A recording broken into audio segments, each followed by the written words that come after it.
প্রশাসনের সহযোগিতায় মহাতীর্থ লাঙ্গলবন্দের ঘাটে ফ্যাসিস্ট স্বৈরাচারের লোকজনের মূর্তি ভেঙে ধর্মীয় পরশুরামের মূর্তি স্থাপন করা হবে বলে মন্তব্য করেছেন বাংলাদেশ পূজা উদযাপন ফ্রন্ট কেন্দ্রীয় কমিটির সভাপতি শ্রীমতী অপর্ণা রায় দাস। শনিবার আসন্ন মহাতীর্থ লাঙ্গলবন্দ অষ্টমী স্নান উৎসব 2025 সুষ্ঠু ও সুন্দরভাবে উদযাপন করার লক্ষ্যে মহাতীর্থ লাঙ্গলবন্দ স্নান উৎসব উদযাপন ফ্রন্টের নতুন কমিটির আত্মপ্রকাশ অনুষ্ঠানে এসব কথা বলেন তিনি আরও বলেন, আমি দুদিনের মধ্যে ধর্ম উপদেষ্টার সাথে এবং স্বাস্থ্য উপদেষ্টার সাথে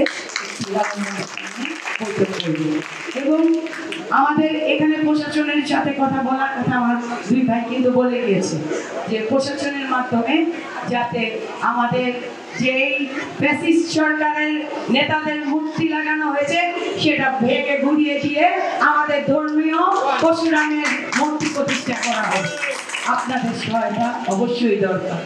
আমার একা কিন্তু সফল করা সম্ভব নয়। আমি বিভিন্ন মন্দির আবার পুনরুদ্ধার হয়েছে। রমনা কালী মন্দিরের কথা আপনারা নারায়ণগঞ্জবাসী অবশ্যই জানেন, যেখানে দুজন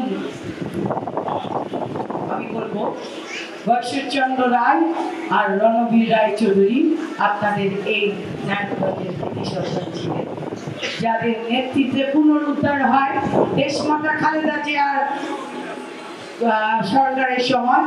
মা নিজেই এই মন্দিরটি পুনরুদ্ধার করে দেন, যেখানে আমাদের পাশে ছিলেন আমাদের ভারপ্রাপ্ত চেয়ারম্যান জনাব তারেক রহমান।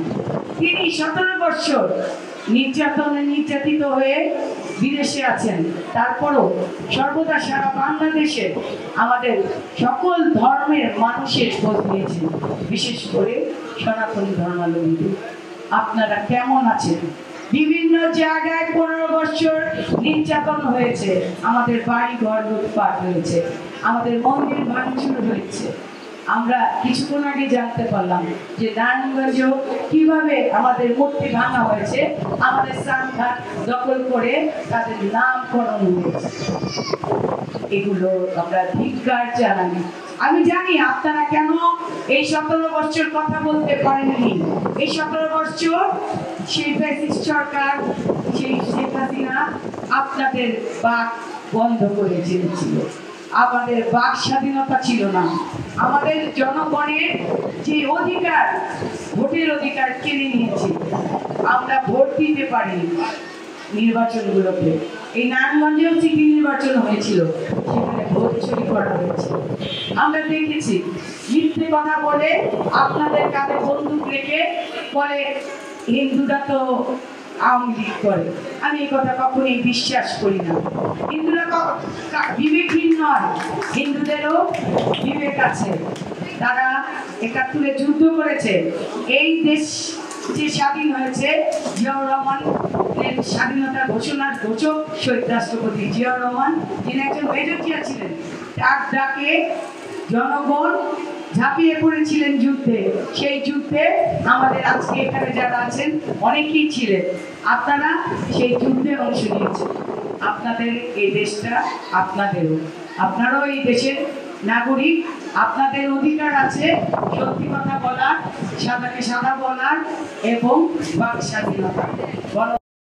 ননীগোপাল সাহার সভাপতিত্বে উক্ত অনুষ্ঠানে আরও উপস্থিত ছিলেন নারায়ণগঞ্জ মহানগর বিএনপির আহ্বায়ক অ্যাডভোকেট সাখাওয়াত হোসেন খান, সদস্য সচিব আবু আল ইউসুফ খান টিপু, যুগ্ম আহ্বায়ক ও নাসিক সাবেক কাউন্সিলর আবু কাউসার আশা, মহানগর মৎস্যজীবী দলের সিনিয়র যুগ্ম আহ্বায়ক শ্রী ঋষিকেশ মণ্ডল মিঠু, জয়কে রায় চৌধুরী বাপ্পি সহ আরও অনেকে উপস্থিত ছিলেন।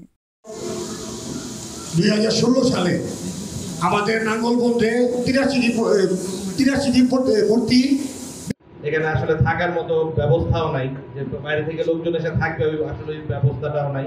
তো সবকিছু মিলায় আমি একটা এই গাড়ি যত ভালোই হোক, ড্রাইভারটাও দিদির নাম ঘোষণা করেছেন ননীগোপাল সাহা। রিপোর্ট মায়াস খান, NN TV, নারায়ণগঞ্জ।